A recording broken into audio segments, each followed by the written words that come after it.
idol. Ito na yung niluto ko kanina. Ito na yung niluto ko kanina na na ampalaya. Ito, nilagay ko na sa kanin ko, sinama ko na sa kanin para tipid sa hugasan. Kami lang kasi dito sa bahay, kaya kahit sa paghugasan medyo rin kami ng nagtitipid ng sa paghugas, kaya kung maaari lang isama sa pinggan yung ulam, pwede na. Kina idol, kain tayo. Tapos mayroon pa akong gusto ko talagang pag kumain ako idol, mayroon kasama talaga nito. Pinakagustong gusto ko yung lasa kasi niyan eh.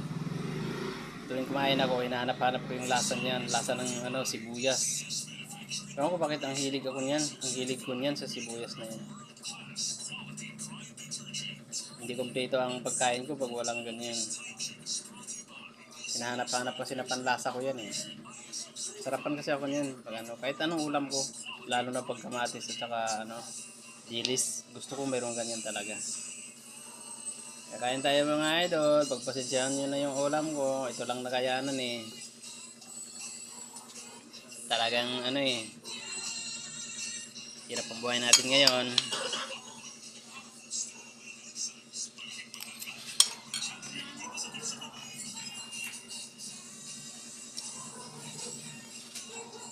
Kain tayo.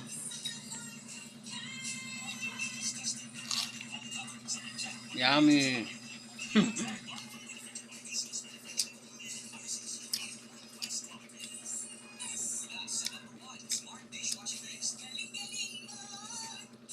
Sige po, salamat. Thank you.